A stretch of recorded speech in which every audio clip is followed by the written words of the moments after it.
phenomenon, and this phenomenon has many objective and subjective reasons. It's impossible to completely eliminate academic underachievement of students, but it's quite possible to reduce the number of students who fall behind so to the minimum. To do this, it's necessary to optimize the work of all stakeholders of the educational process at the university. Such work should be carried out in two directions. So the first one it is the create conditions for the interaction of all structures involved in the education process. And the next one it is the conduct constant physiological and pedagogical trainings for teachers in order to form their professional skills to work with underachieving students to identify and develop special pedagogical abilities for pedagogical interaction. And the main reasons for the failure of the students at the university given there are some main reasons here only. So the one of them it is the low level of knowledge. I mean this is the most important one as a consequence of this low level of intellectual development. And the next one it is the lack of cognitive interest to the subjects, to the education, to the uh, uh, process of the uh, process of the education. So, and the next one is elementary organizational skills are not formed. And also, students require an individual approach from a psychological and a pedagogical point of view. Next are lack of adequate self-assessment on the part of students, and also frequent absences from classes without any reason, which leads to lack of system in knowledge and, as a result, low level of intelligence of the student. The students lag in mastering a particular academic subject can be detected by the following features. The first one it is the low level of mental development.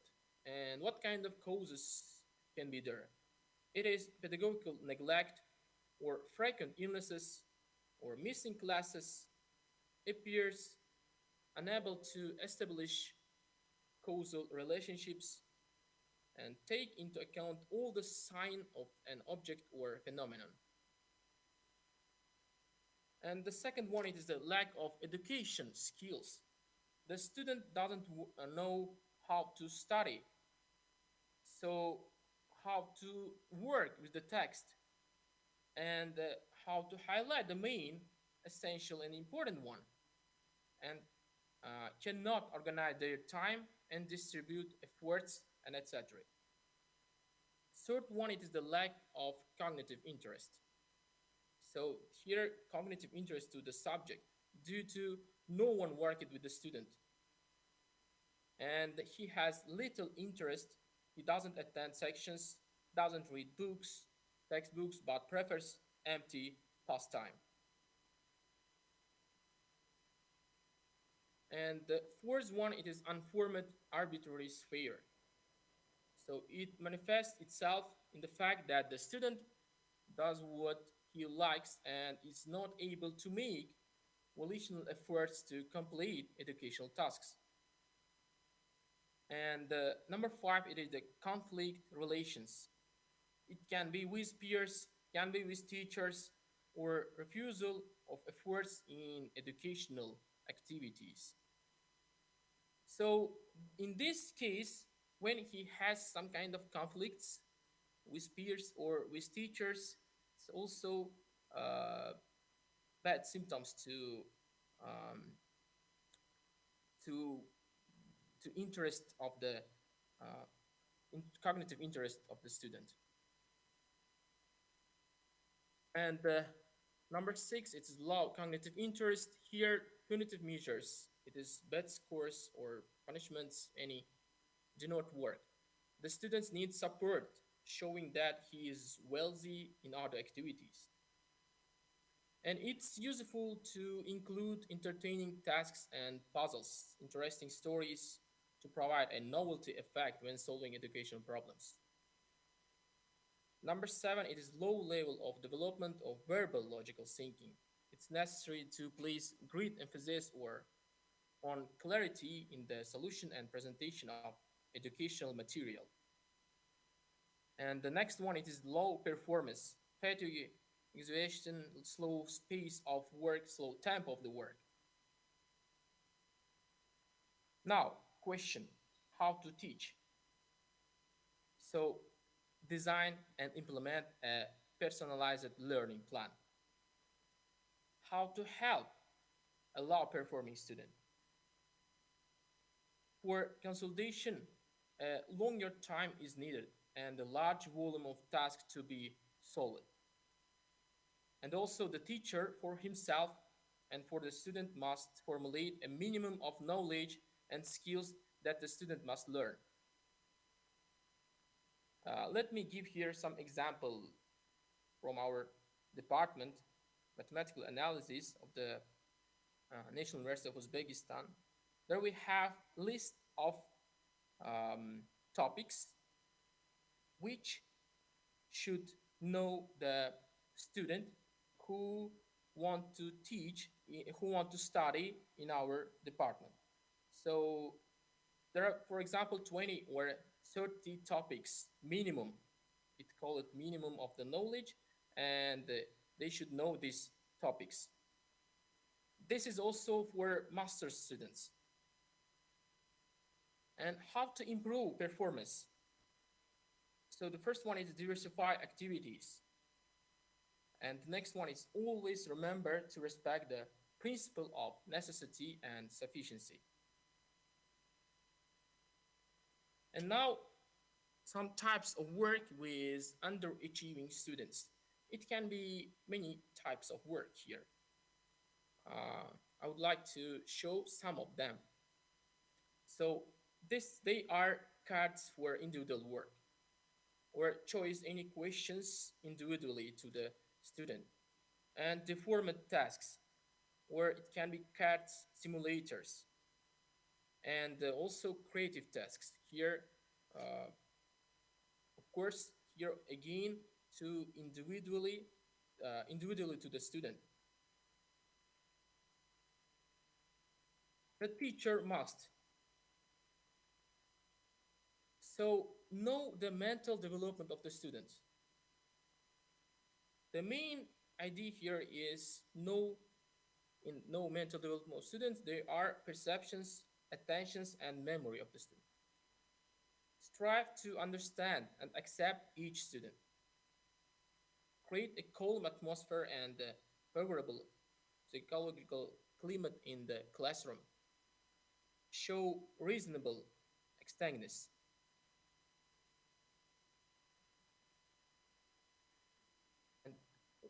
And now, other ones are be able to take the position of student. And one more important one, it is no mocking tone. It's also leads to losing the cognitive interest of the students. Be able to carry on an open dialogue with students. Strive for external entertainment. Use the means of non-verbal communications, and also learn to work with dictionaries and other reference material. So other ones are in training, apply advanced training.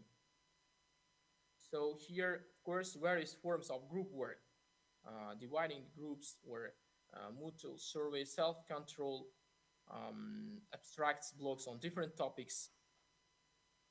And when we formulating goals of the lesson, they should be included as a priority, correctional and development aspect. And rational distribution of educational material. And consequently, it leads to rational distribution of the time of the lesson.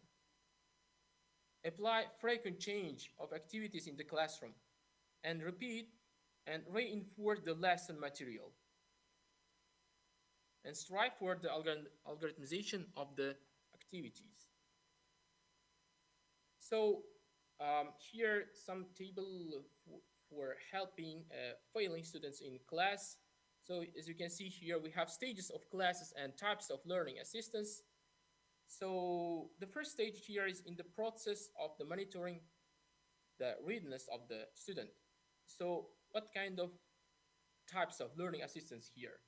It is creating an atmosphere of spatial goodwill during the survey and decrease the pace of the survey, allowing longer preparation at the blackboard, offer students an approximate response plan, permissions to use visual aids that help to express the sense of the phenomenon, and stimulation by evaluation, encouragement, and praise. When presenting new material, so when we present new material, we apply of measures to maintain interest in the assimilation of the topic, and more frequent appeal to weak students with questions, clarifying the degree of their understanding of the education material. Do you understand this topic or not?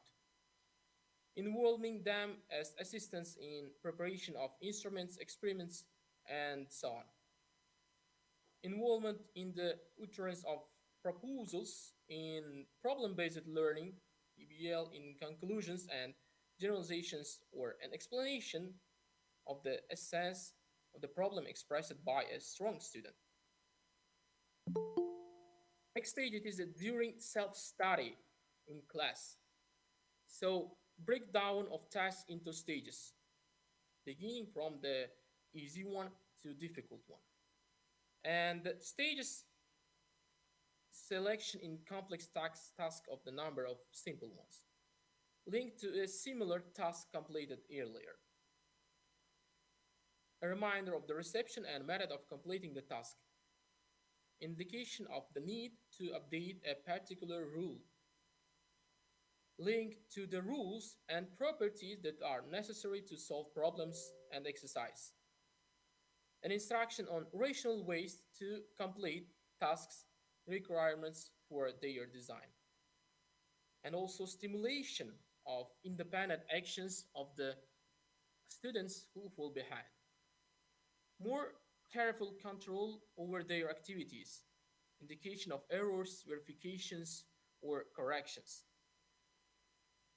And the last stage here is when organizing self-study.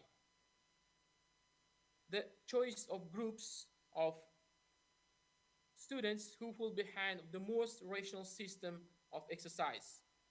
Due to their knowledge, we need to give examples firstly, and not a mechanical increase in their number, of course. A more detailed explanation of the task execution sequence, and warning of possible difficulties, use of consultation cards with a guiding action plan. And here, main 10 rules for workings with students who fall behind. So we'll count these rules. The first one is the belief in the ability of any students. Try to convey this phase to him. And remember that a student needs a period of getting used to the material. And no need to rush him. You need to learn to wait. And each lesson is a continuation of the previous one. And each brings something new to the topic being studied.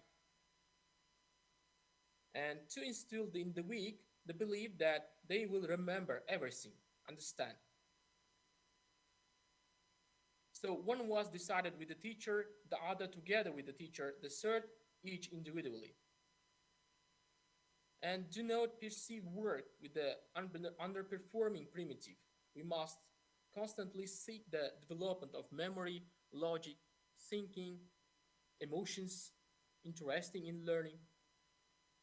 And do not chase the abundance of the new information to be able to choose the main thing from what has been studied. State it, repeat, and consolidate. And generalization is the main component of any technique. And number nine, learn to manage the group. Combine frontal work in the classroom with the individual. And the last one it is to remember that after a while, the group of students who fall behind in turn will split into capable, middle, and poorly performing. So using these 10 rules, now we can give some solutions to the problems with students who fall behind on the example of our faculty. So the number one solution it is the organization of the special group where students get ahead with their subsequent rotation. So if we have in group, for example, 30 students and we have five this kind of groups. So we can choose only students who get ahead and do one special group. So it gives additional motivation for students with progressive studies. Why? Because we will study this group with another methods, with another curriculum, or with another uh, topics. I mean, so it will be more special one for them. And the number two, identification of students who fall behind. So ways of identification, they are seminars. Of course, one more thing, in the first one, we will choose them, of course, with exams, with multiple choice tests, it can be, or with oral exams. And after this, we can divide this group. And the ways of identification of students who fall behind, they are seminars, checking homework, surveys, tests, so on. At the lecture, a brief survey of the previous topic is conducted. And the next one is the connect one students who fall behind to students get ahead and control their teamwork. So there we will make some small groups with 6, 7, maybe 8 students from student who fall behind and appoint to them one leader student who get ahead and work together. It is like competition among groups in mathematics. And of course, the role of the teacher here is just control these groups. Just control these groups. And the next one, it is the system retake skipping classes has been developed. Of course, it is depends on mentality of the nation, mentality of the country. For example, in our country, it is more important thing. It can be just lazy student and just skip the classes without any reason. That's why we do some kind of system retaking these classes. And the next one is the great attention to self-study and control. So in this self-study, I want to add something. So here we made some kind of textbook to students for self-study work. How? So I can just show. Can I do it? So just a second. So this kind of textbook, I said in our groups we have 20 and 30, 20 or 30 in the middle. I mean students in each groups. So we can do this kind of self-study by the next way. So here we have this new textbook. It's published in previous year. So there are some main formulas for calculus course. And then after ending these formulas, we have topic and we have self-study work number 1, which is devoted to the limit of sequences, and limit of functions. So here we give firstly the brief theory of these topics using, here I can I need to show, using visualization of the examples. Of course, here we did in Mathematica and in Maple also. So so here we have some kind of visualization of these, some examples, and after theory we have here, just a second, sorry. After theory, we have here examples now. So for each student, they have their own example. For example, the student who stays in first order in group list, he will solve the first number. And similarly, we will continue till the 20. So, and last one's 21, number 21, we have solved and show as example. So why we need this kind of textbook? So this is, we think that it is useful for students who fall behind also, because they can see the examples with solution and they can learn it and they can continue of their example, their own example. So, and the last solution is, which is, um, how to say, which is improved in previous years due to pandemic. It is video tutorials. So video tutorials, of course, it has same rule with the, like self-study, because student can um, can teach by these video tutorials also.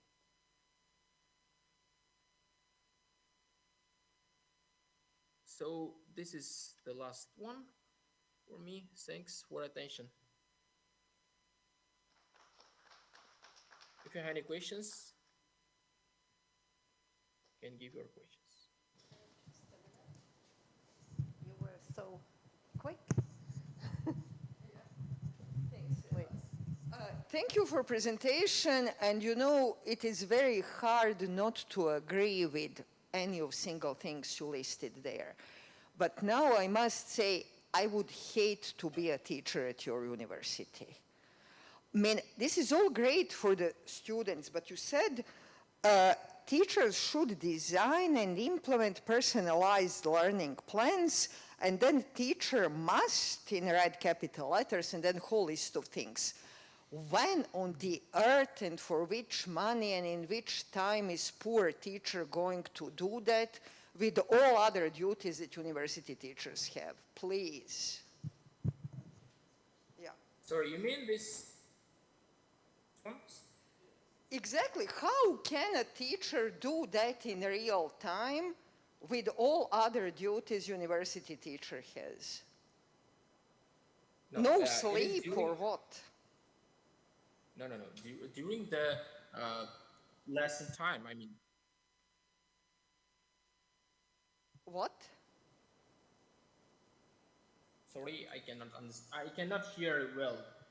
No, I mean, I'm just claiming that although whatever you said is really great for the students and makes perfect sense, now I'm talking from perspective of the teacher. You know, university teachers are insanely busy persons. We are measured by so many different criteria. We have to do so many things. So what I'm asking you is, when in this world is average university teacher going to find time, energy, and knowledge to do what you request? Of course, if he wants to improve the teaching or improve the student skills, I think he or she can find any time to do it.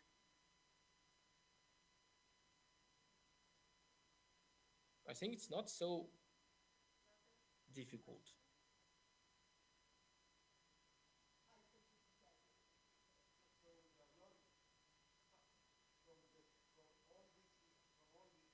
Because it's the one of the main part of our um, It's better, it's better. So, Yavlon, I would like to continue Olga's comment, and I would like to ask you, how many of these things on your list have you tried in your courses? Yes, many of them. many of them. Yeah. So, and you have received the feedback, and you can see an impact on the students' learning and performance afterwards? Of course, they are the main things for. This is our just theory. So it is main things for the improve the student skills and improve the teaching skills, of course. So how do you measure the, you mentioned something about personalized, the profile of each one of your students. So how do you achieve this? Personalize it. The special needs of each one of the students. I think that I checked this in one of your transparencies. Personalize it. The students. Yeah, each of the students' needs. So this is all. Of course, it's not possible for big groups. I mean, for Even for 10 students, how do you make this? For 10 students. Yeah, even for 10, let's say a small number. How do you make this? How do you mine the personalized needs of each one of them? Can you give me some tips? So you can ask, you can talk with students. Because I think that it is necessary to connect to how to say so to get good connect with students. Contact, sorry. So it is just, the discussion between you and the student, or you are doing some frequent testing that somehow you profile their needs and then you tailor then your lectures based on each of these level? So you are doing one lecture, or how do you address this in a classroom of 10 students, all these different needs? How do you start your lecture? Of course, you can do any surveys, you can do any tests to get this information. Okay, thank you.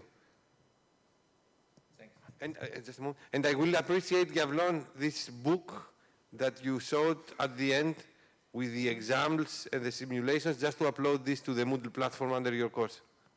Okay, but it's in Uzbek? We don't mind. Okay. I can translate. Another question, remark? So, thank you, Yavlon, for your contribution. And we have some spare time. The next speaker? No, Laurel. Yeah. We will wait a little bit, yeah.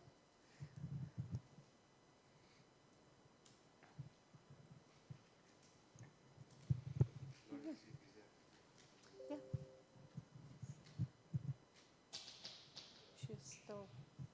Yeah, It's not her yet the time, so we may wait. Or would you like me to ask her? Laurel, are you available? Possibly not. Maybe she doesn't. Yeah. Hello, Laura. Oh, we can't hear you.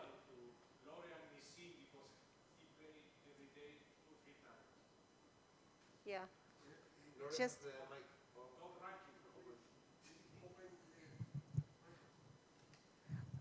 open your microphone. Yeah, now. Can you hear Thank me you. now? Yes, of course. Okay. Welcome to your presentation. And I think it's in 8 minutes.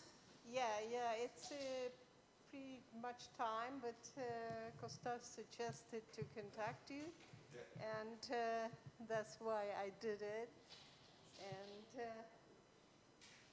Laura will speak about real-life examples and in particular piecewise functions. I should start now? Yes. Just a minute.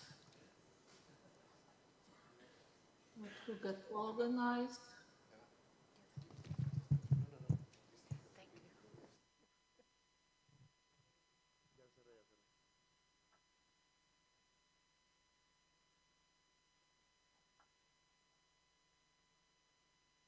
Okay. So,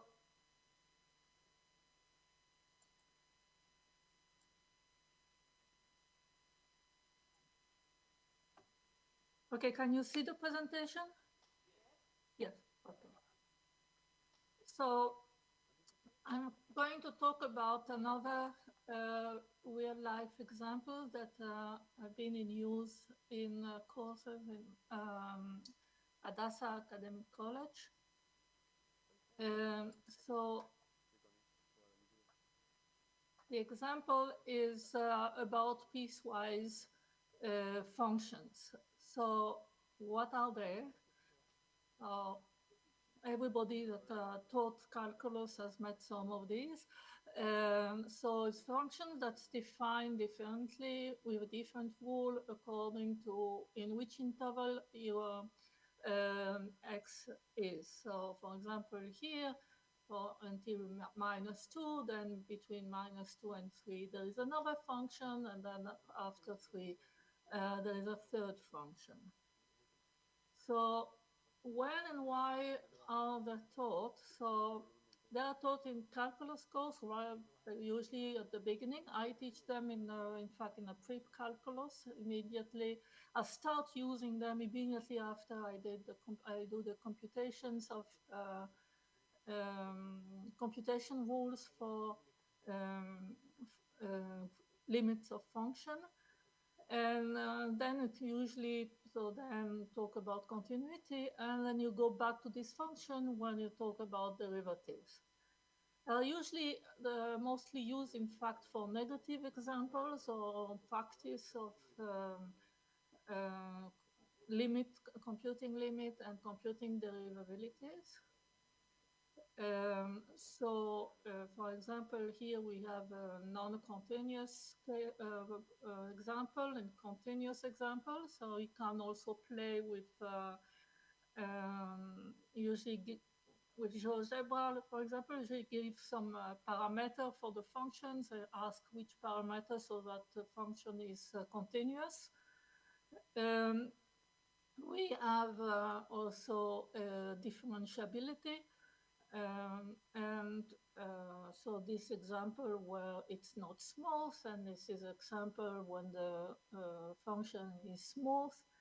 They are very useful for showing example of non-smooth or non-continuous function, because with a regular function, it's quite difficult. They tend to be very well behaved.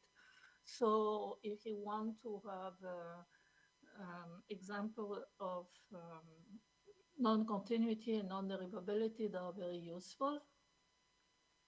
But we have a lot of lack of motivation. The examples of piecewise functions used are very artificial, like the one I gave now. Students do not understand why they must study them. And I think, to say the truth, the example may seem artificial to the teachers also. At least they were to me until I started to think about why they are in fact interesting. Because then they don't appear very much further on in the calculus courses. So there seemed to be a kind of formal exercise and the opportunity of asking 2 or 3 limits in the same questions.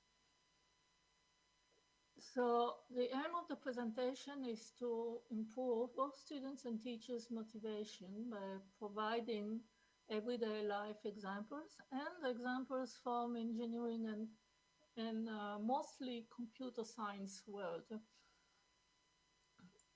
So every day life example, we of course income tax. So this time these are real numbers in translated into thousands of euro from Israel income tax. And so it's usually given about the income tax rate between various sums. And then exercise, in fact, that can be given is to translate this into a function. And this can find here the function that corresponds to this data, and we see that it's piecewise. We see that in fact it's done such well, the function is constructed so that it's continuous, and there's no jump, but and it's linear functions. So this is for real life, but now on the computer science part and also other fields, in fact, piecewise functions are very, very useful because if you want to draw a curve or a graph, it's not likely that's going to be a function with a name, like I say to my students, or an elementary function. It's going to be something that doesn't have a formula for it. And so then how can you put it in a computer so that you try and get something close to it? So on a small interval, it's easier to find a simple function that approximates the graph. So for example, a polynomial. And then we have to need to connect together the little pieces of polynomial. So here is an example of simple and little clumsy example where a curve where all the polynomials are, all the segments are polynomials of degree less or equal to 2. We see that we have constant function here, and then we have bits of parabola. There is, we can see that there is nevertheless smoothness in this curve, and then of course you have to check at each point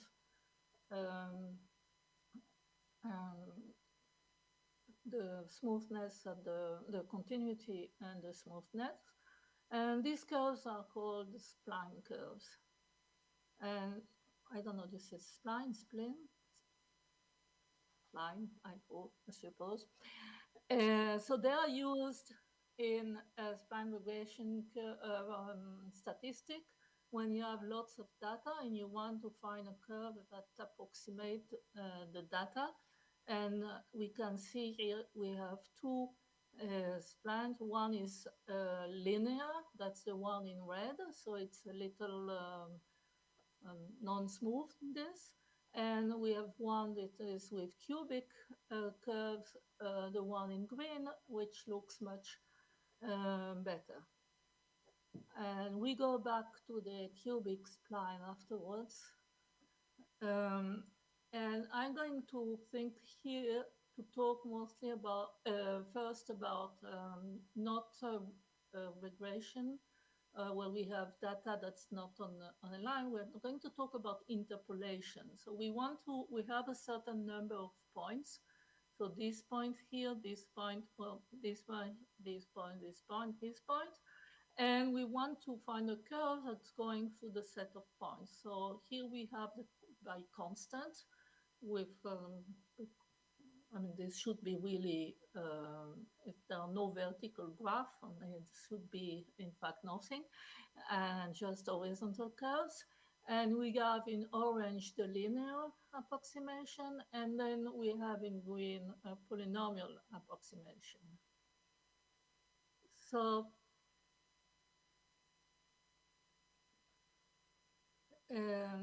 interpolation with polynomials, how you do it. So in fact, the students I teach see about that time in maybe that time or later, but Lagrange interpolation polynomial in linear algebra. And so one possibility is to interpolate a set of points with one polynomial. So if we have 5 points, it will be a polynomial of degree 6. And if you have n points, it's going to be a polynomial of degree n plus 1. And there is a nice formula for this. And it seems to be very simple.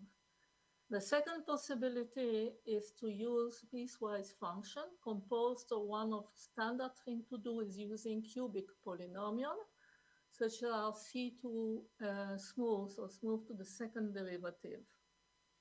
And so it's lower degree polynomial and a lot of piecewise function of small pieces. So now the question is, if we can interpolate with one polynomial, why bother with a piecewise function? So let's see what each solution gives on a set of points. So here is the Lagrange polynomial. So this is the polynomial for the set of points in red. So we are going to try and get it. It got shrinked at some point.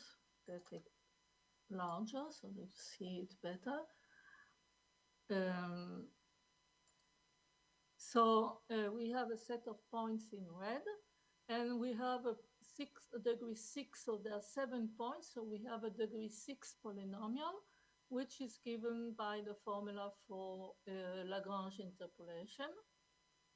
And here is the same points, exactly the same point as before. And this is the cubic spline. So we see what we see here is, in fact, a cubic you need in theory. For a cubic, you need 4 points to define a cubic.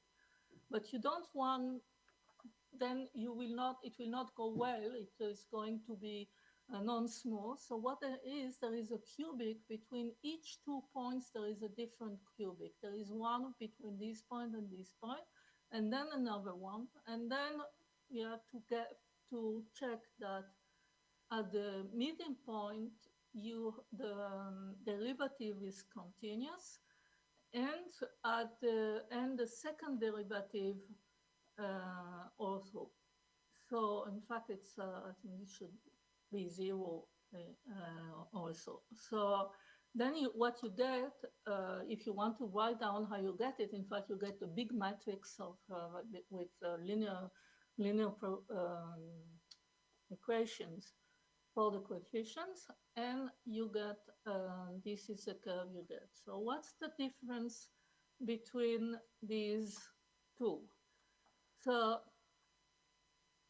that's a question we can ask the students first, if what they can see as a difference, and they're not on the same scale.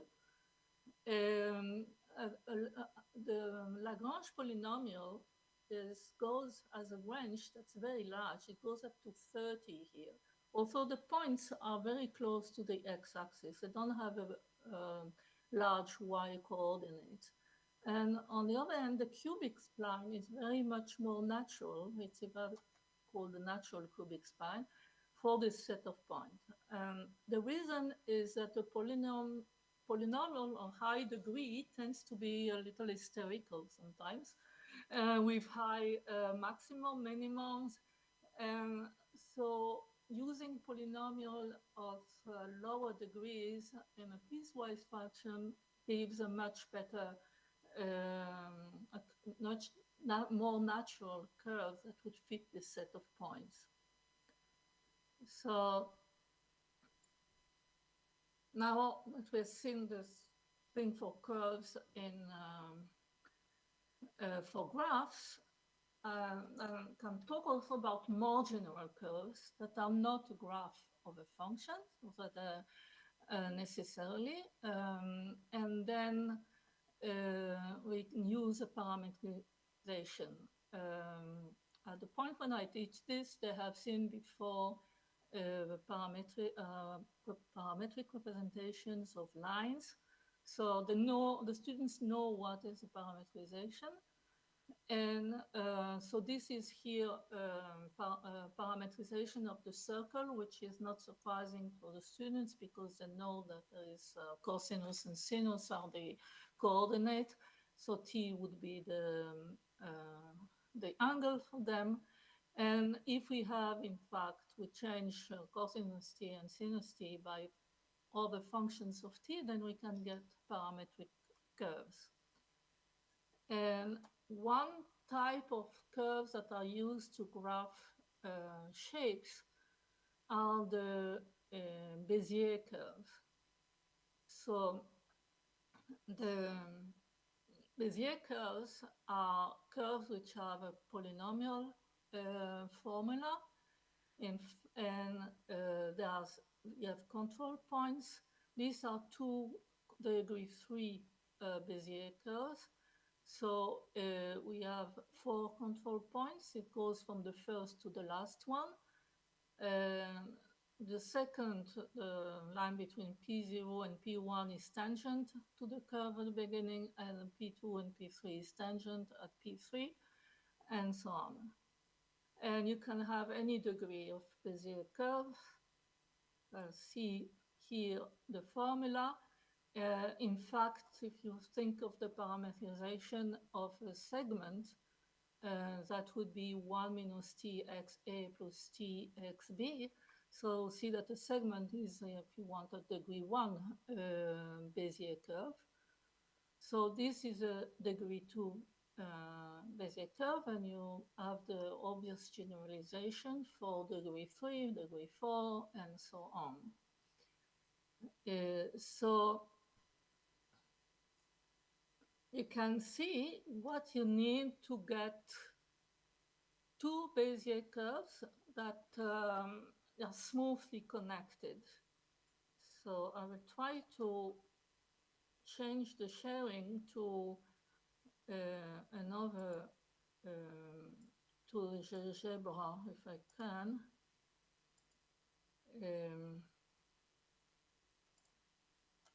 Sorry, that's not what I wanted.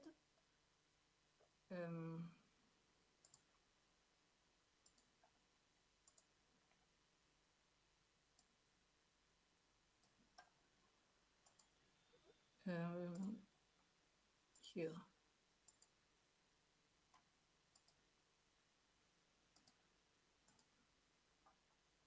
Okay, so can have here GeoGebra activity where we have two Bézier curves of degree 2, and it can play with the, sorry, play with the points. I don't want to see these segments. You can play with the points until you find something that looks smooth, and then in fact you can check that this happens when the points BC and CD are aligned, which is normal because we know that BC is tangent to the curve of the first curve and CD is tangent to the second curve. So if you want it to be smooth, and then you really have to understand the meaning of smoothness for piecewise functions, then obviously BC and CD have to be collinear, and can also same way play with the degree 3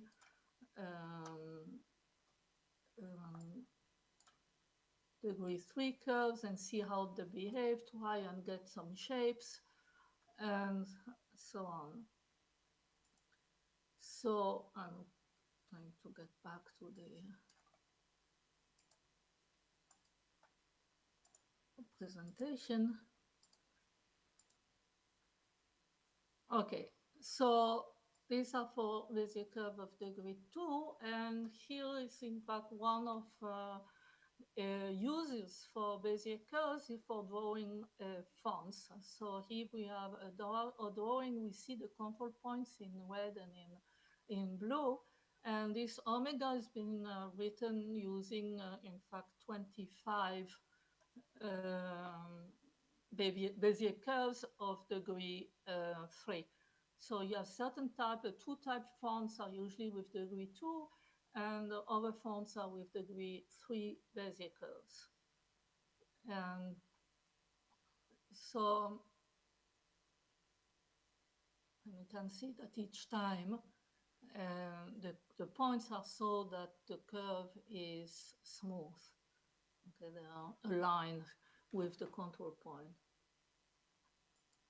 Okay, now getting to three-dimensional curves, we have here a Luna Park mountain, how do you call this? I don't know, roller coaster. And all the rails, in fact, any railway is in fact a piecewise function, the railway tracks. And it's very important that the junction is good because otherwise something bad happens. And in fact, you did more than the first derivative to be smooth. You need also the second derivative or the curvature, otherwise the train tops over. So that's not exactly what you want, especially not on a roller coaster. Now, the same way we had curves, we have also surfaces, and in fact, Bézier, who invented the Bézier curves and the Bézier surfaces, was an engineer at Renault, and he developed his idea about using piecewise surfaces with a definition very similar to the definition of the curves, only you have two parameters.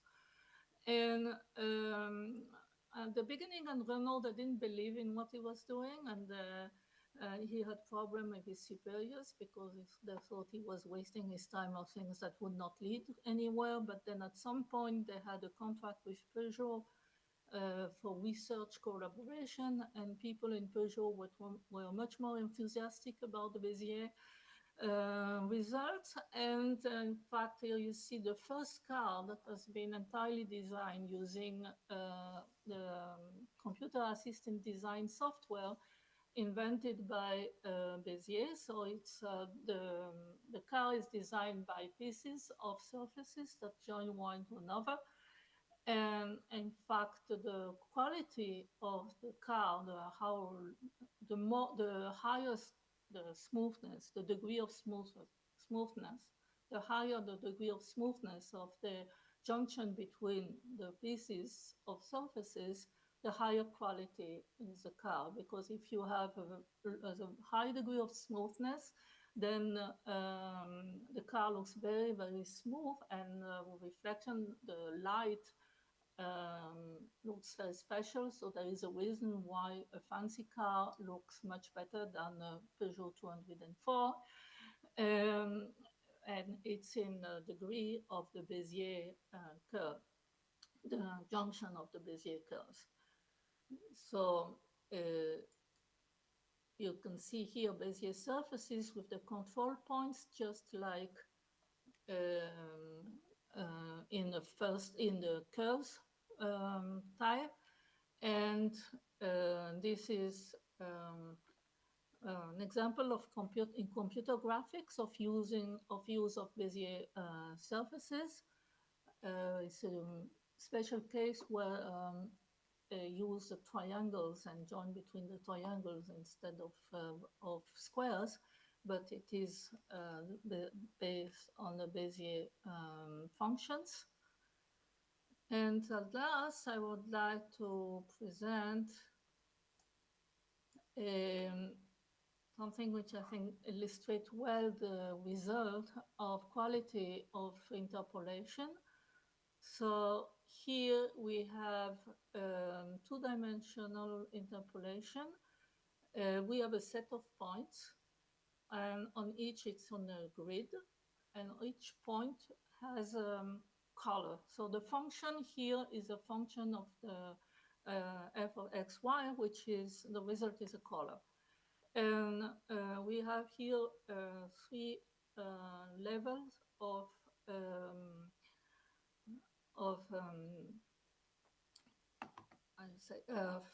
interpolation. We have the nearest label interpolation, which is the equivalent of what we saw of the steps for the interpolation by a constant function. We have the bilinear interpolation, so it's really getting things on linear and having linear functions between the points to approximate the function. And here is the one with the bicubic. So again, we can see better smoothness with the cubic. So in fact, what are the outcomes of these examples? Motivation from example related to the subject, and think that I'm talking here when I present this to students first semester of computer science students. They have no idea what they can do with a computer and what they're going to do. And these examples are usually not for very much associated for them with the field and not with the mathematics. The intuition, in fact, of concept of smoothness and degree of smoothness, which is afterwards we'll see when learning more about the derivative and the higher derivative, curvature, and so on. Also, it's a first encounter with parametric curves after we saw the parametric lines. And in second year's calculus, the students will have a course where it's called curves and surfaces, where see parametric curves, parametric surfaces. And in fact, in that course, they'll study the Bézier curves and homework. They have homework about the study of Bézier curves and how to calculate the curvature, the tangent, the derivative, and so on. And it's a good exercise also of working with vectors and analytical tools at the same time. It's quite different from the other exercises that they get in the course.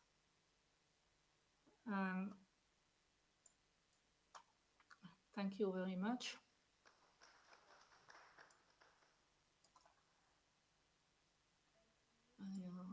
Any question? Thank you, Laura. And can I ask something? Please. Probably I'm completely wrong now. Probably I will make myself ridiculous. That's why I'm daring. So thank you very much. Thank you very much, Lore, for the presentation.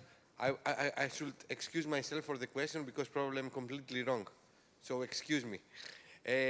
I like very much, the approach that you gave at the beginning regarding how do you approach with different kind of polyominoes, random shapes. Am I right? Mm-hmm. At the beginning of your presentation, you show some images that you approach them with random polyominoes, or like the constant functions. Yeah, this one. Yes. So I was wondering, that's why, probably now I'm going to become ridiculous wrong.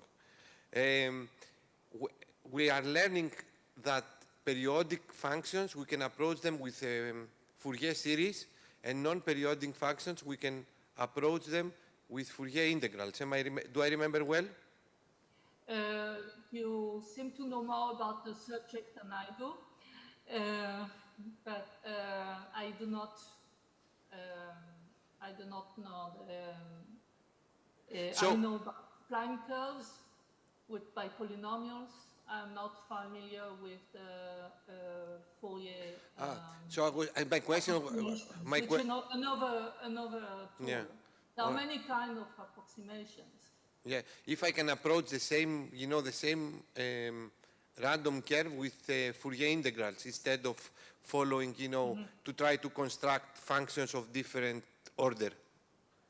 This was my question. They are very different kind of approximation. Since my field is not statistics, I do not know all the techniques that are available.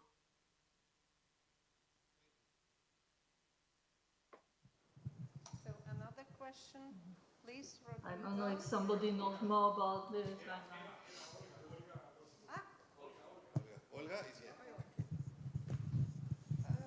Thank you for a very nice presentation, Laurel. I completely agree with you that splines are just perfect example to teach piecewise functions.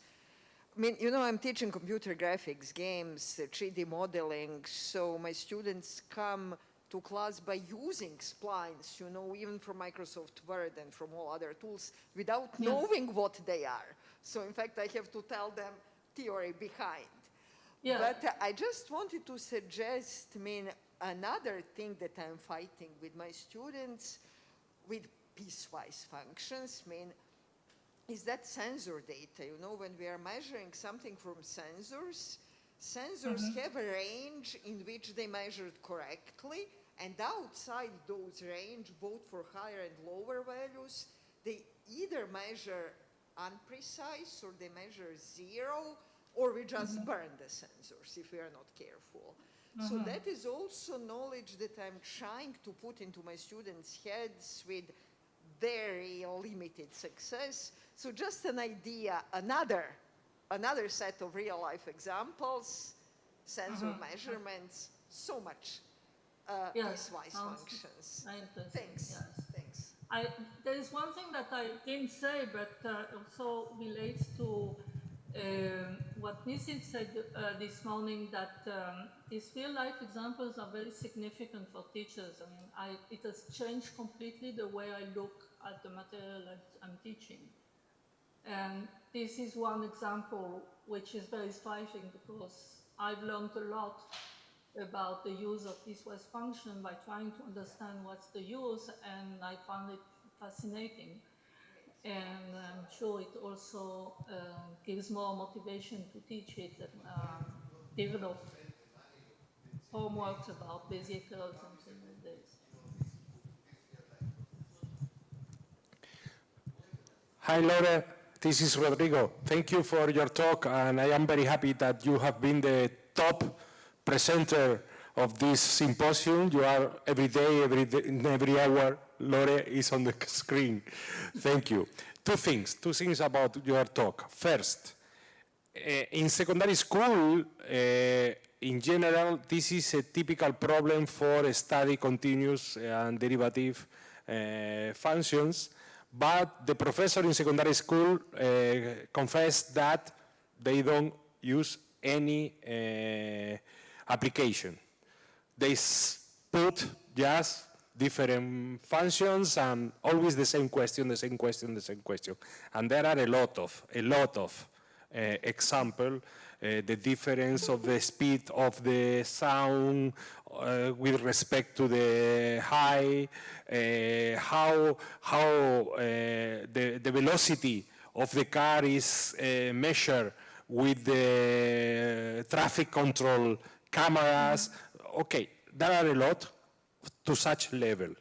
You have introduced something that I have to use in my talks also, is that all this teselado on video games is the opportunity to introduce basic plane figures, triangle, rectangle, or whatever. When you show in the classroom the picture of some video games and so, the people wake up. That's my favorite. Okay, so this is a great starting point. So you have the picture of the elephant or whatever. In any moment that you use digital goods, digital things to introduce your concept, you win at least one friend in your classroom, at least one. Yeah. Okay, so all this about Bezier curves, open also an application of graphic design and show to the student, look at this menu. Okay, the people in general know graphic design application, but they don't use completely, nobody. Okay, But when you open and appear, explain Bezier, and so, you open the idea that you see that this is real application that the people need, the people want. So very excellent idea to combine, yes, that lettering. And so in some moment, some person identify this is good for me. I identify that this is a good application and open the interest for me and try to understand that mathematics are important and so.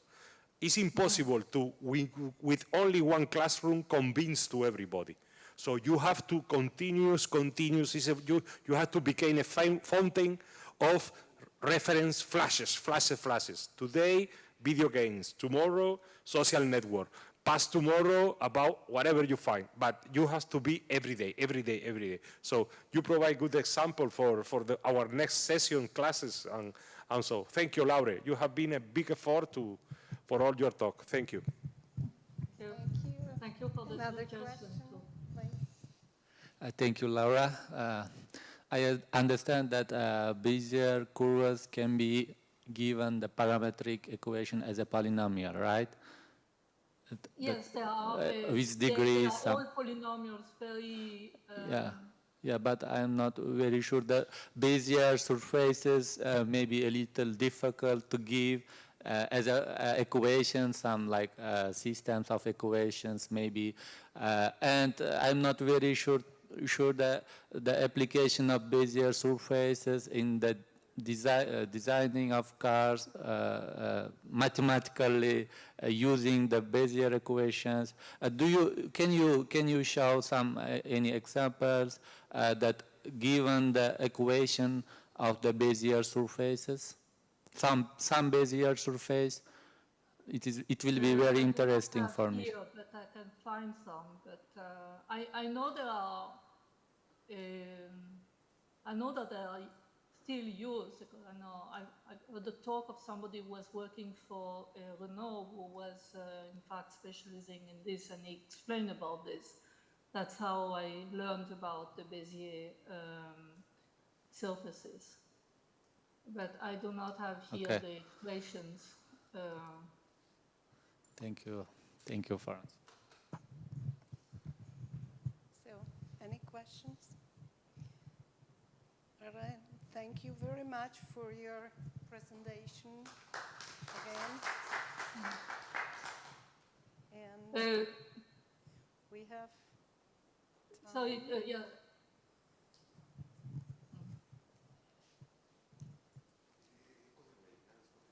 Now it's coffee break. Yeah. So, thank you again. But Laura has 15 minutes. Yeah. No. She finished. Yeah, but this is just a quarter past. A quarter past and now. Yeah, and she could talk to 4:30. Never mind. We're going to have more break. Okay.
later.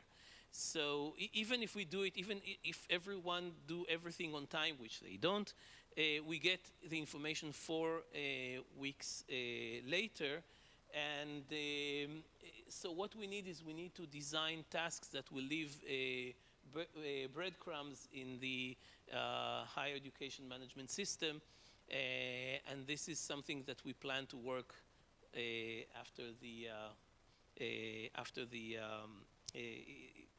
after item finishes. This is something that we take for us for homework. The question is how, okay, let's say that we identified someone who needs help. What do we do? So we need to, and it's very difficult to write it in the manual because it really depends on the social structure and many things that related to that are local problems that are not and the social problem that are not really that we cannot really generalize in a manual.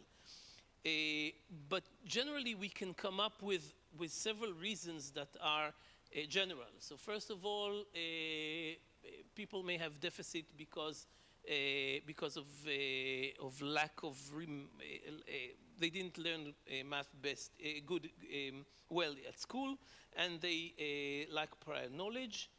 They don't have good study habits. They need slowly paced exercises. They don't have enough time, and they may not have enough time because they think that they can do 10 classes in a semester, or because they have financial difficulties and they need to work, or because they have problems at home, they need to attend to family,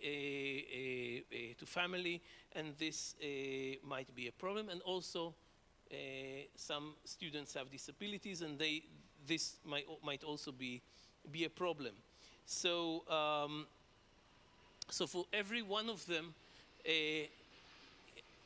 we can provide some advice, and some advice is being provided in the manual, but but again, it really depends on the culture, on the environment, on the country that it's being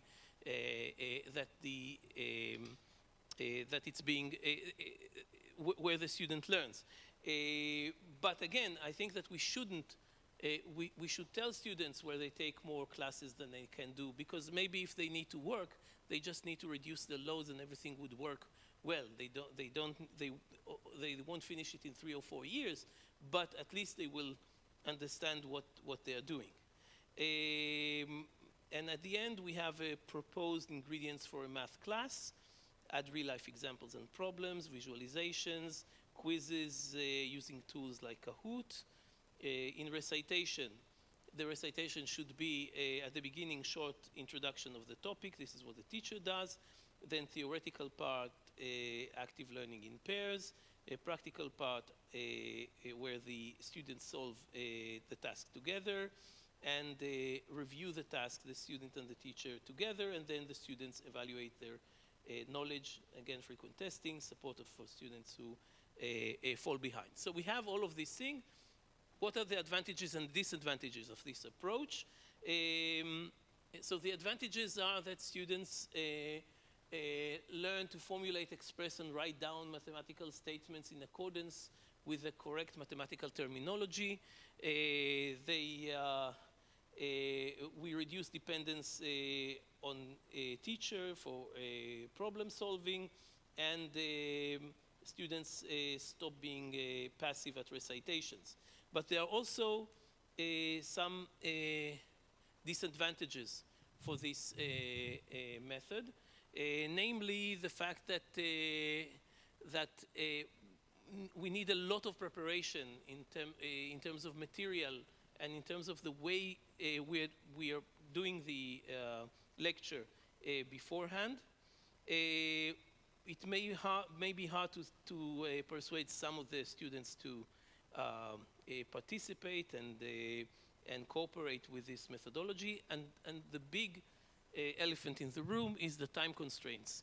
We're talking about service classes for many students, and with big classes, and it's really difficult to do all of the stuff, and we struggled with that a lot during the item project. And I think that we need to think with the management of our institutions what needs to be done, because obviously we need a little bit more resources to do that. Resources not in terms of money necessarily, but in terms of time. That's it. Questions?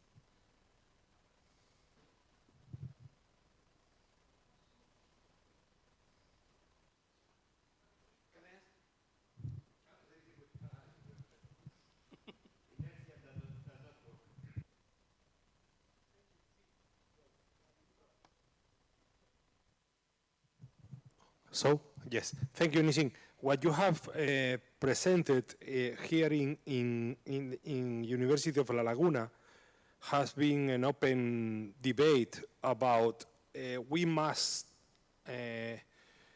join to the syllabus of the subject a guide of learning, a real document that helps the students. One of the main problems that we have with ITEM and with teaching in the first course is that the first semester is a very difficult semester for a student, for new students. In fact, they don't pay attention to no recommendation. I am the person that I used to give the talk about how overcome the difficulties in the middle of the 2 semesters. Because we prove for many times that when we give the talk at the beginning, recommendation how to study, how address the complexity, they don't pay attention at all. They don't believe that this is so difficult. I am a person that I am coming with very high records from the high school. I am good in mathematics, I am good in physics, I am good in chemistry. Okay, and here appear the reality of what are really good or not. Okay, and we check for many times, and we decide with the orientation teams in the university that the best time is in the moment that they realize that you have a problem, Houston. That is when appear the records of the first semester. Then change totally, and in fact, they recognize the students. We are totally different, very different from the second, from the first semester. So we have a strong barrier, is that when we try to provide them tools, advices, friendship, whatever you want, they don't believe that this is useful. They don't believe that this is that. In fact, they feel that this is the moment that I'm going to be myself, I'm going to organize in my way. The influence of colleagues around mark a little bit how is the common behavior. And so, every document, every manual, every advice, every service that you establish is a little help. We may convince that there is no one single solution at all, at all. Some professor will have less left hand to connect with them using application, using humor, storyteller. In my classroom, the student recognize that they love a storyteller about science. The people on chemistry, on labs, tell that the student loves when the people explain stories that happen in labs. When I was a student of PhD, in the lab, there was something that happened, and so there are many ways to connect with them, okay? So in the manual, must appear very clearly. The professor has to be very human, trying to connect with the student. The subject is the most important, but in that first semester mainly, the humanity, the friendships. So to finish, the key is the selection of professor in the first course and in the first semester. That is the key. And many administrators, deans, coordinator of courses or whatever, complains about that. we don't have the possibility to choose directly which professor should teach in the first course. The department decide by the criterion or so. And this is something that we have to introduce in the manual of the professor. Ask, do you think I am the right person to teach in the first course? And listen to your colleague. Okay? That is my suggestion for all the manuals. Please ask your colleague, do you think I am the right person? So, thank you. Can I ask you a question? Yes, sure. So can you describe me, based on your description, and since you were in the administration of your university, what is the right profile for you, for a professor to teach in the first year? I asked him, he's here. Yeah.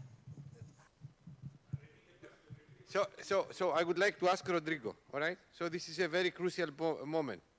So if you were in the administration of your university, if you had to decide what are the main characteristics, personal characteristics, I believe, because everyone has a specialization in his topic or in her topic, what are the personal characteristics of a professor in general, in my opinion, to be able to teach? This is independent if you are teaching in the first year, or on the second year, or on the third year, or on the fourth year, or whenever. So what are these characteristics that you have on your mind? This is the moment that the politician says, I appreciate But now we are not in the parliament. I appreciate that you made me this question. Okay, since I have in middle of a very health critical problem, I am free to say whatever I want. So I'm going to be very honest. I was in the beginning of the Bologna process, a person that traveled all around all the School of Mathematics in Spain, trying to explain to my colleague how was the new revolution, the new change that was coming, ICTS, continuous evaluation, reforming the program, and so. Okay, I identified two kinds of professors addressing the Bologna process. The people that had, during their professional career, a broad experience, they were more open to the changes because they identified that there were many models outside that follow many of that things, projects, groups, working groups, whatever. So there was two different people attitude, okay? For me, it has been relevant that the people have a broad experience, are professors that are very more open to suggestions, to discuss, to confront ideas, okay? This is not associated with age. This is associated with experience at the university. In the moment that you understand more deeply what is the role of the university, what is the relevance of the action that you take, you have been working in the administration of the university, working in the administration of your department, on organization, discussing the new programs of the undergraduates, that people acquire a vision of the teaching, of the job that you are doing, the impact of your decision in the student, that is, in general, very positive. When you start to talk with some people that have to deal with this, you feel that more focusing in the customer, our student, but also worry about the parents, the families, the social situation of your neighbors. Okay, so I was explaining you in the cafe. Some people in the pandemic didn't pay any attention how the life of their student changed. The families without incomes, a person living in a house because they were able to live separate. There were problems to access to internet. I didn't pay any attention of that. They are only worried about that at 9 a.m. they have to teach and everybody has to be connected. They refuse to save, to record the classroom. They didn't care anything about what's happening all around the world. There was a global pandemic. I didn't change nothing. Nothing. I am free to say like things like this, okay? Because I complained a lot about this. They didn't change nothing. In general, what happened is the vision of our job. So you have to find the people that understand what is the impact when a people drop the university. You are dropping not one person, you are dropping all the family. They fail. There is no possibility to redrive to this student to another studies or help to recover in some sense. Wait, there are some people that can help you. No more teaching, supporting in some sense. So the profile for me is people involved in the life of the university. In the life of the university. Maybe you have to wait for a while, 1 year, 2 years, because they are starting to manage, but in contact with the life of the university. For me, it's the core. No knowledge, no PhD, no something like that. The people that has been abroad was more open, and that was the beginning of my reflection about this. Okay?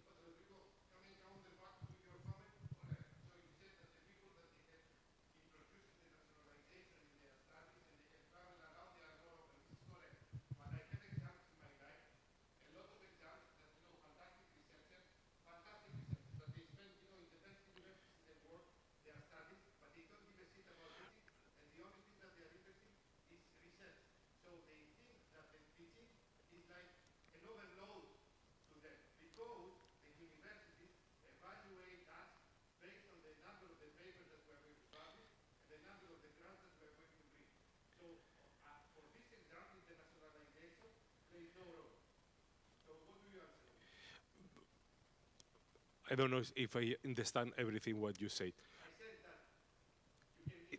There is no white and black and white people, okay.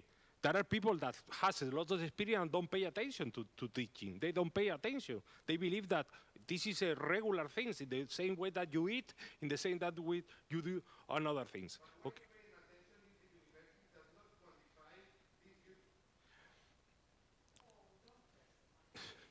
It's,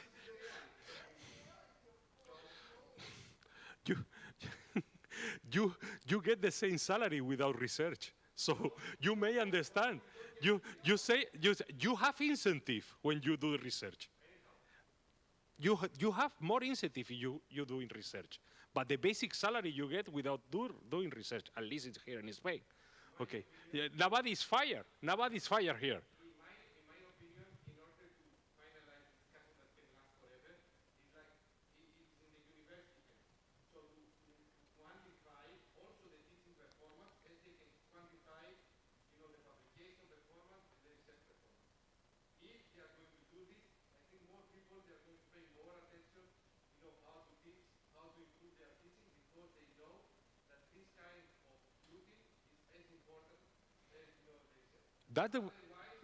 That's the reason because I say that when you meet people that has been living the life in the university in many sense, in many dimensions, access to different positions, contact, no, it's not necessary to be the rector.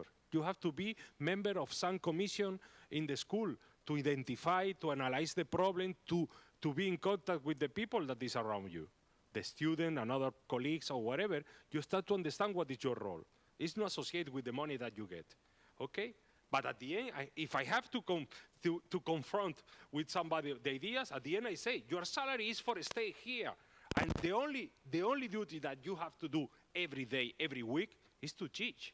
You stay 1 week without research, and you get the same salary. Okay, if you stay 5 years, okay, maybe some can change. But something that is necessary to do every week is that you have to teach. Okay, we agree. Why do we do in this way or in another way? Because we're motivating by many other reasons.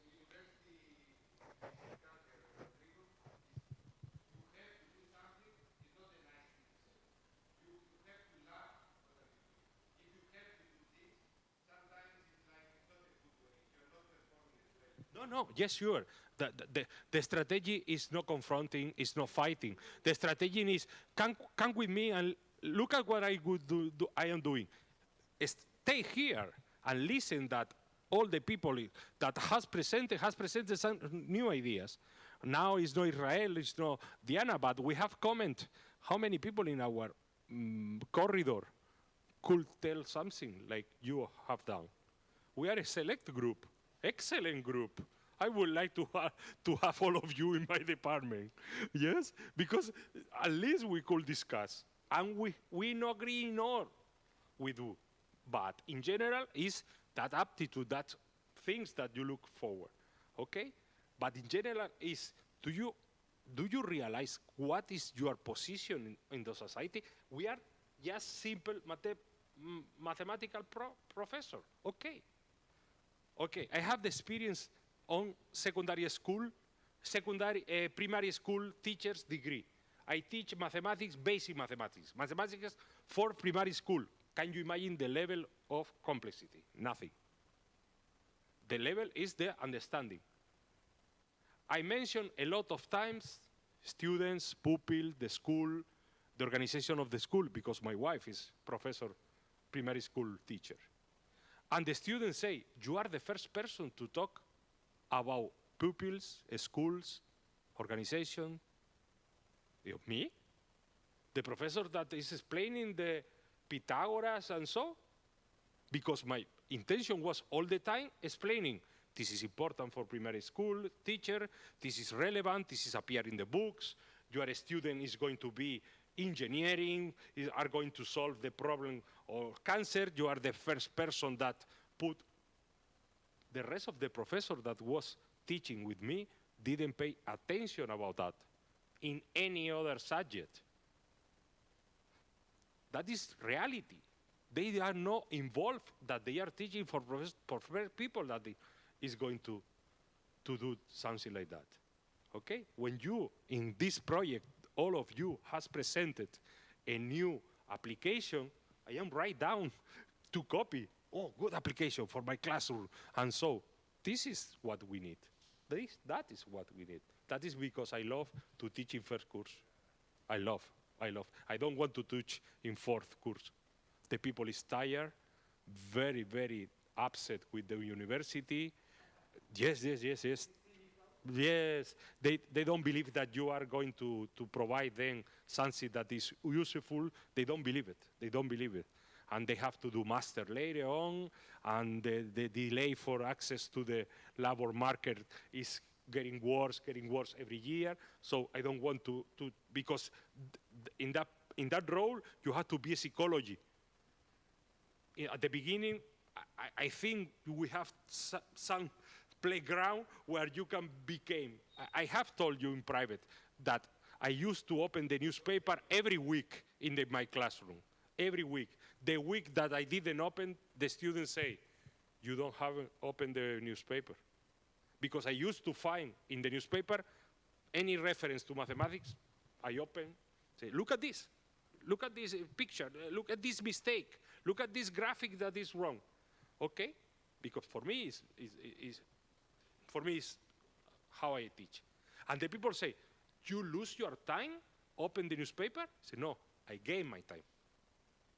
Because this make the people go to my classroom. And when I don't open the newspaper, they complain, say, you have not opened the newspaper this week. They are waiting for that news that Rodrigo is going to open. That subject. Oh, look, I have a lot of experience of managing at the university, so I collect a lot of experience on biotechnology, engineering, and so. I was the Vice Chancellor of Research, Vice Chancellor of Internationalization, Campus of Excellence, so I deal with a lot of people. So I have a privilege for me to access to that information and all in my head. So, but it's necessary to generate some kind of, one click is for some student, another click for another student, another click for another student. At the end of the semester, maybe you have 60%, 70% that believe that I can pass this subject can be useful. Okay, I say to my student, it's necessary that you every day say at home something new that you have learned in the university. It's necessary. You have to search. You had to back home and say to your parents, today, the professor in biology told us that there is some ant that eat an elephant, and so, whatever. But something new. The student look at me, they go, why? Your parents are paying this. Your parents are happy if you are happy. If you recognize that this is a good place for a stay the next 4, 5, 6, 7 years, because later we delay a lot to this student to stay here. But your parents are very important. My parents? Okay. This is the way to connect with them and establish that what these people is saying is not hard to me. It's to think, to move, to motivate. And so, okay, they ask, why do you say that? Why, in that moment, you break that barrier. Okay, if you only think that derivatives is the most important and you stay 2 weeks doing derivatives without any reference at how it changed everything, pollution or whatever, you are losing your time. Totally, you are losing your time. Sorry. Sorry for the meeting.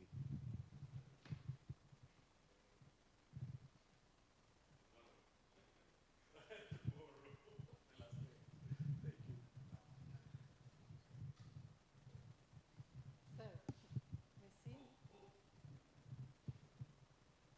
Yeah? Just one small comment or suggestion.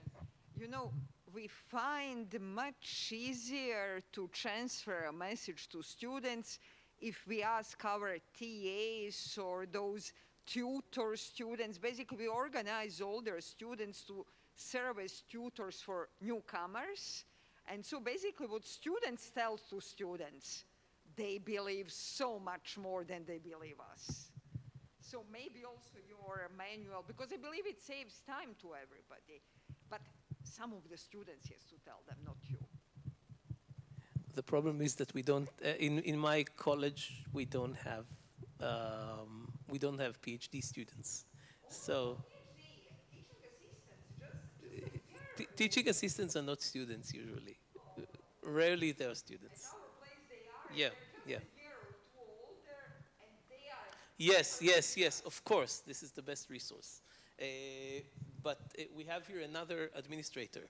So he can talk about how he chooses his first year teachers.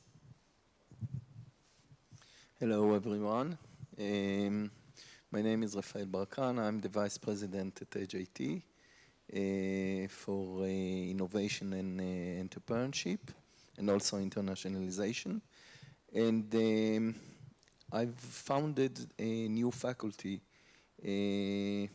that is 2 years old already, a very unique one in Israel and I believe also around the world. It's a Faculty of Digital Health, a very popular topic nowadays. It was born during the COVID-19 pandemic, so it was quite relevant, and the Council of Higher Education in Israel and the Ministry of Health were supporting it quite extensively. The program itself can be viewed in 2 ways. First of all, it's a unique pre-med program that the graduates can move on to a 4-year clinical program for MD, medical doctor. We have 3 schools nowadays in Israel that are 4-year clinical studies for the MD. And at the same time, the graduates that do not want to proceed for an MD are entering the hot and very excited labor market in digital health. There are a lot of startups in Israel and around the world that are dealing with digital health. Investments are quite high. Almost every hospital has its own innovation center nowadays that is dealing with digital health and medical data and so on. So it's a very unique program, and it contains actually 50% of data science and 50% of medical science, basic medical science. During the first year, they have around four mathematical courses, basic mathematical courses: calculus, algebra, discrete math, statistics, probability, so it's 5, and of course computer programming courses in Python and so on. So when we devised the program and planned it, we thought that it is quite crucial to have the best lecturers in mathematics and in computer programming.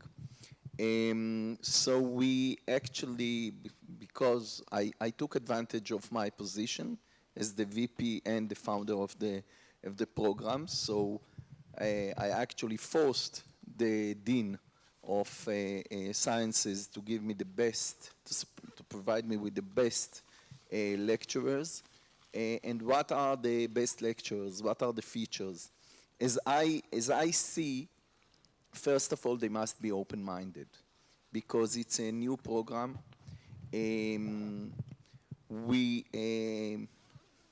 actually broke barriers and walls, traditional walls that are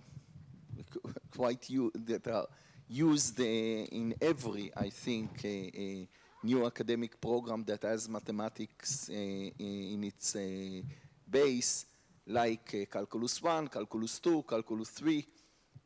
I did not find it necessary that students that are going to be digital health experts and even physicians with the technological DNA needs Calculus 1, 2, 3. It's quite, I think, traditional, too traditional, not updated to the real needs of the industry. So we built a very applied calculus course, the same with algebra. I tried to also to break the barriers between algebra and calculus, but then the Council of Higher Education told me, okay, till here, you are very, let's say, innovative, and what will kill the program is it would be too innovative. So algebra, calculus, discrete math, because I believe that in such a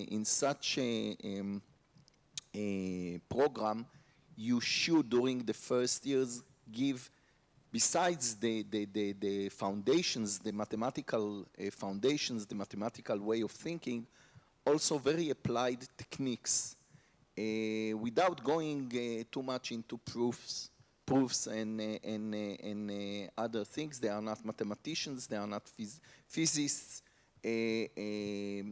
So the border between, or the difference between algebra and calculus, I don't believe that it is something that is quite useful for them, but then we had to comply with the Council of Higher Education. And so first of all, open-minded lecturers, then patience. Students, I don't know about your universities and colleges, but there is a big difference in the character of students nowadays after or within the COVID-19 pandemic. We get very different kind of students. They are very demanded. They don't have enough patience. They are not used to go and study from books. They don't comply with a lot of regulations, so we need lecturers that are gifted with a lot of patience, because you can lose patience quite easily. I can tell you about myself. I haven't taught for several years, and then I gave a course in something that is more clinical, and I was amazed. I was amazed by the character of the students, their attitude, and so on. So patience is I think, very key element in choosing lecturers for this new program. I did not give a lot of emphasis on research because, you know, my first goal is that the program will get its approval, and students will go whether to the market, to the labor market, or proceed to the MD. So I need finest teachers. But then we have also very bright researchers, very young one, and we conducted several conferences. But still, my first choice was good teachers based on feedbacks that I saw in the college, and also flexibility, because of the online teaching and the move from frontal to online, and then back to frontal, and then back to online, because the situation was quite fragile. It demands a lot of flexibility from the lecturer, and several were very afraid to get infected. They had old parents at home with chronic diseases that infection can endanger their lives. So a lot of flexibility was also I think a key element in my decision. And the two of my finest, of the program finest lecturers you have met during the last 2 days, they were here. One of them is standing beside me.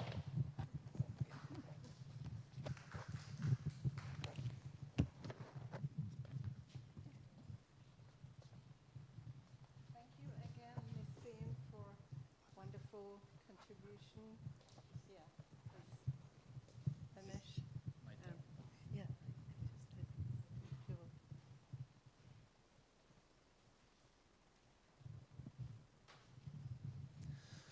Thank you. This is not working. Before the beginning my presentation, I would like to thank to the Costas for supporting, for choosing this very beautiful island. I would like to thank to the Rodrigo for organizing even coffee break timers or lunch times, also very nice. Thank to everybody for coming here, for spending your expensive time. So yeah. So during this event, I see that a lot of presentations related to the visualization, real life problems, and so on. At the end, I concluded that each teacher should give in each class, in each lecture, enough real-life problem that the students must love the mathematics, and students must see the power, the beauty of the mathematics. This is my conclusion. And but my presentation is a little different. The topic is creation of a platform to improve the mathematical knowledge of low-performing students in technical universities.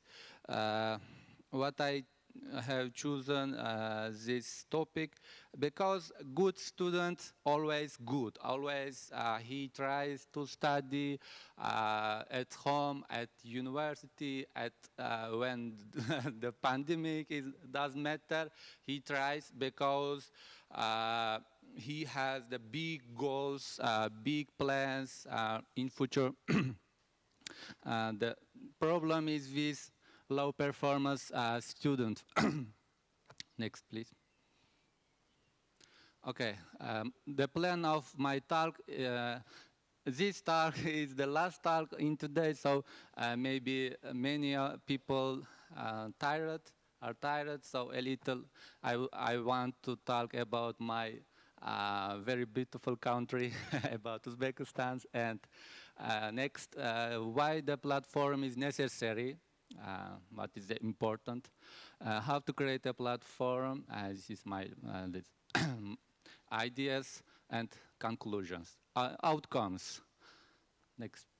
Okay, the Uzbekistan is located at the center of the Central Asia, and the capital is Tashkent, very beautiful city, and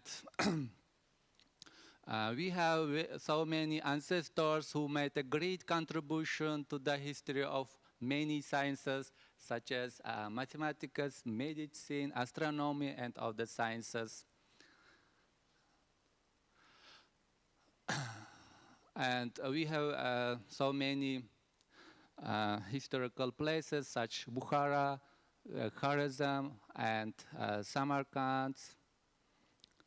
This is the Samarkand, historical places of the Samarkand city. And next, this is the Bukhara, my hometown city. I was born in this city. And next, this is the Khiva, the city, old city, ancient city of the Khwarezm region. Okay, a little about ancestors. Some of the scientists, which one is Muhammad al-Khwarizmi, if you know about it. Yeah. Our university name also Muhammad al-Khwarizmi, the Tashkent University of Information Technologies, named after Muhammad al-Khwarizmi. Next one is Abu Ali ibn Sina, which he was born in Bukhara. That is known as a father of the medicine. That is Avicen. His name is Avicen in Europe. Next one is Mirza Ulugh. He also was a king as well as the scientist. He opened so many stars. Alfragan is a Alfraganus in Europe. He also was the second teacher of the world, and many others. As you know, Al-Khwarizmi is called the father of the father or founder of the algebra. The term algebra itself comes from the title of his book, Al-Jabr wal-Muqabala, and his name gave rise to the term algorithm, just Al-Khwarizmi. Okay, why the platform is necessary? The main part of the presentation.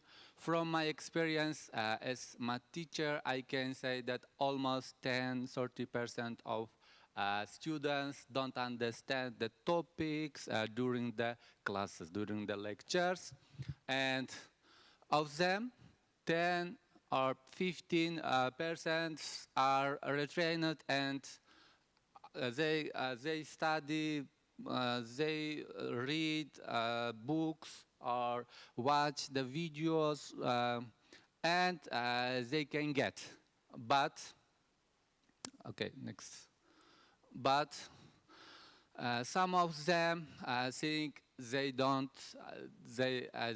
have the ability to study the math. They think the math subject is very difficult, and in this case, students need to help of a teacher, and the teacher has to work with each such students individually. In addition, when we returned to offline education mode after the pandemic, it became clear that above percentage had risen to 15–14%. This is a very bad indicator for the educational system. Many teachers are stunned by the situation, and they don't know what to do. Okay. But from the point of view of our university, I can say that the full-time professor has about 250 and 300 students per semester, and he or she doesn't have the physical opportunity to work with them individually every day, or the problem with time. And how to, in this case, I think a lot, and I wanted to create some platform such as Skill Grower to solve like these problems. Finnish teachers have found a very good way for school children, that is, they created a platform named Skill Grower. If you heard about it, I don't know. But this is very nice. I really like this platform. Next. Okay. How to create the platform? Okay. This platform has been implemented in Uzbekistan since last year, and I am also a member of editorial groups of this platform. The convenience of this platform is that it contains more than 3,000 examples, just problems. The platform is like playful, has a character as game that people will be aware that if he solved correct the problem, we scores medals and credits or something like awards. And students who regularly use the platform, or school children who regularly use this platform, do 3 times more examples than usual each day. Moreover, the teacher can create and monitor homeworks regularly for low achieving students. The task can be created by the homework, or some task can be created by selecting the level, just only 1 or 2 minutes requested. The teacher must select the topic, select the difficulty degree, like easy, medium, hard, or very hard with respect to students' degree.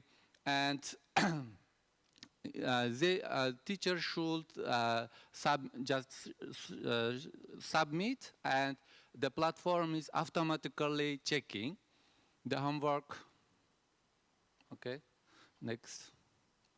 By this presentation, I would like to emphasize that it is necessary to create like this platform in higher education. Also, it should be noted that when creating a platform, I think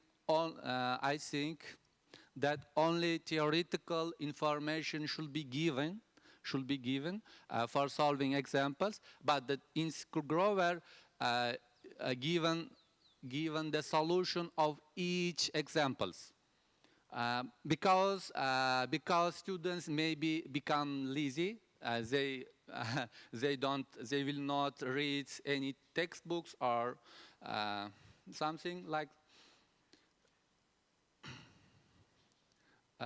My conclusion. The main ideas of formulation of the platform are, it has up to so many handmade problems about, for example, 10,000 whole-headed mathematical subjects, from introductory problems to very hard problems, including theoretical questions also. And next one is, in addition, while doing exercise, each question has theoretical basis. For example, question, find the equation of direct line passing through two given points on the plane. The theoretical information can be direct line equation passing through given equation A and B is like this. This is enough for solving this problem, I think. And meanwhile, teachers receive tools for more efficient in-class time, as well as helping identify how to help each student, such as automatic homework checking, automatic assessment, and rich analytics. Teachers can submit homework by choosing the topic of the homework, the number of questions, and degree of difficulty. This is very easy. Next. And the teacher can evaluate students based on their scores collected by the platform, and even they can create new assignments with their own questions, like quiz, midterms, or final exams. It's also must be allowed by platform.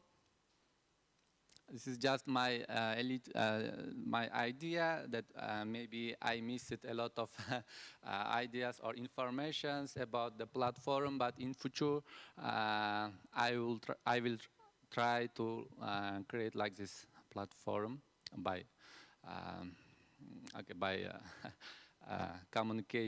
communication with so many professors. That's all. Thank you for your kind attention.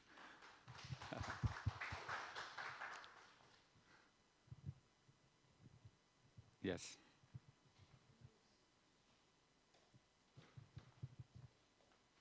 So while you were speaking, I went with the phone to the skill grower, and I saw that there are 3 languages: Finnish, English, and Uzbek. Yes. So you're the one who is doing that. I translated about 50% of the examples. Wow. Is there an interest from their part to expand what they do to a university level, or is it I mean, do the people in Skill Grower also share your vision of expanding what they do to university level, or is it just something that you want to do on your own? This is the question. Okay. I wanted for university level, for all subjects belonging whole universities. And this is first of all, if we can create for our university, for example, it can be extended for over the world, maybe. No. New platform.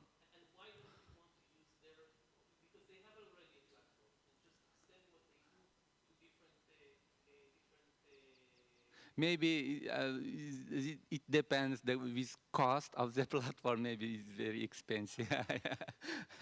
So maybe if we have our national platform, it maybe government will cover. Thank you. More questions? Okay.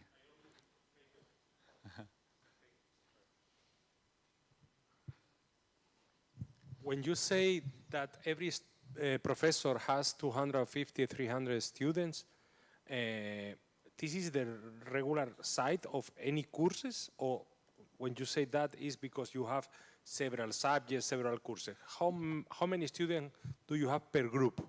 Yeah, doesn't matter.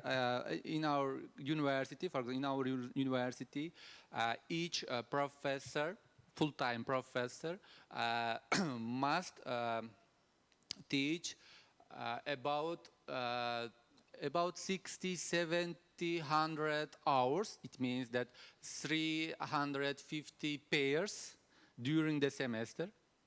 During the school year. It means that he must have at least 6 or 8 groups. Each group collected about 60 students. So probably it will be the 250 at least. For like me, for young assistant teachers, it will be more and more, maybe 500 students per semester. So it's the problem. Yeah. Okay. This is our educational system.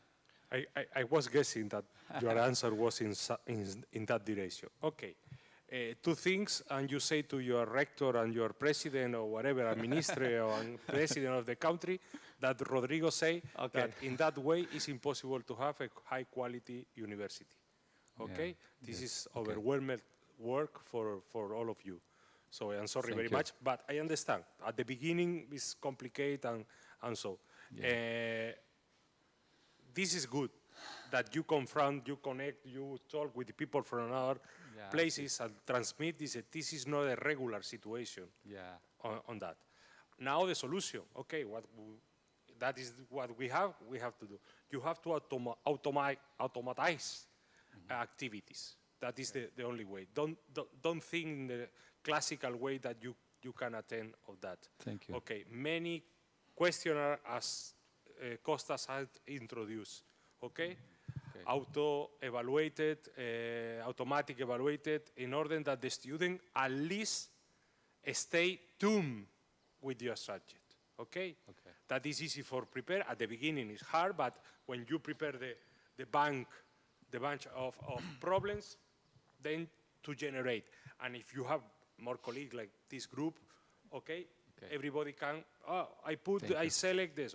There are a lot of questions on internet, so you don't have to write down, to create everything. That is how I did in the pandemic. Okay, automatize that in the way that the student know that they have to do that, okay, and reduce the amount of work that you have, okay? And introduce many activities by peer student, on group, on so, they autocorrect, they correct themselves, or whatever, okay?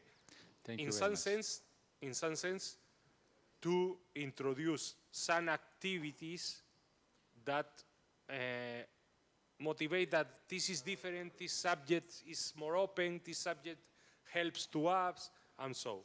It's excellent that you design this platform, and so. That also provide an image of modern university, modern professor, digital professor, and so. At the end, you are teaching always the same, no? The classical integral, the classical, okay. But you dress more or less everything with more carnival dressing and so, okay. So, good luck. Thank you. Big effort, okay. Thank you very much. I will try. Okay, thank you.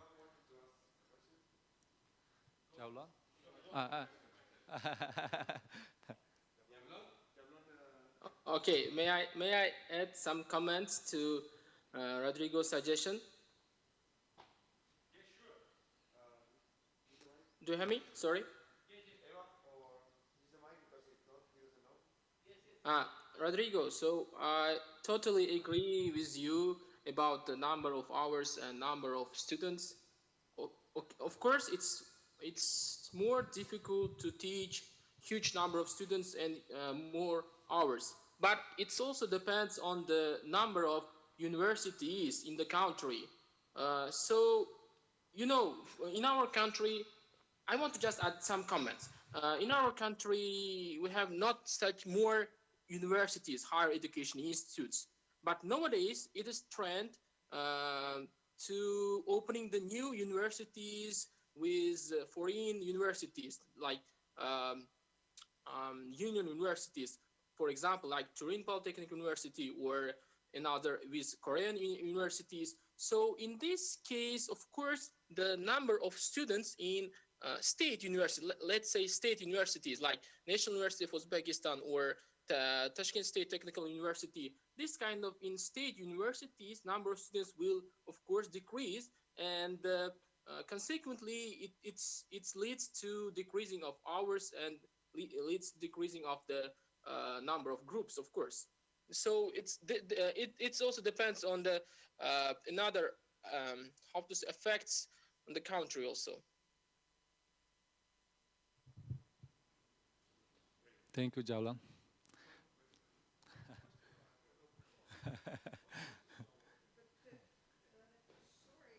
Just to ask something, I'm slightly, just information, please, I'm slightly lost. Now I remember when I was a student many years ago, we were 360 that started, and we were in a big auditorium, and there was the professor who possessed all the knowledge of the world.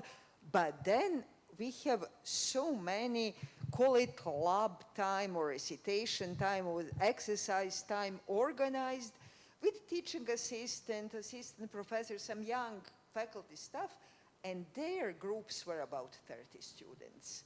And we did exercises, and real learning happened in those smaller groups. And those big 360, that was okay. Yeah. Now, how you organize? Yeah, nowadays that I think everybody has the problem with time. I don't know why. Yes.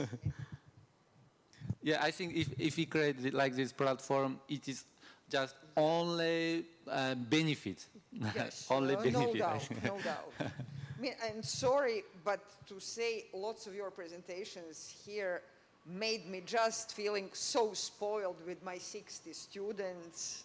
So what am I complaining about in my life?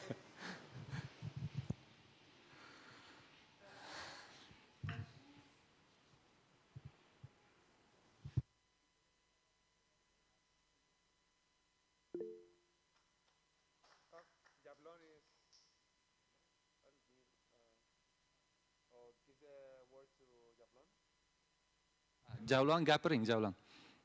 Gapras? Okay, and let me say one more comment to Tashkent State Technical University. So this university in our country, it is one of the first universities which developed the own credit system and develop own platform to use to teach to students. So that's why saying this kind of platforms which created by Tashkent State Technical University, of course, it can be continued to other university in Uzbekistan. Thanks.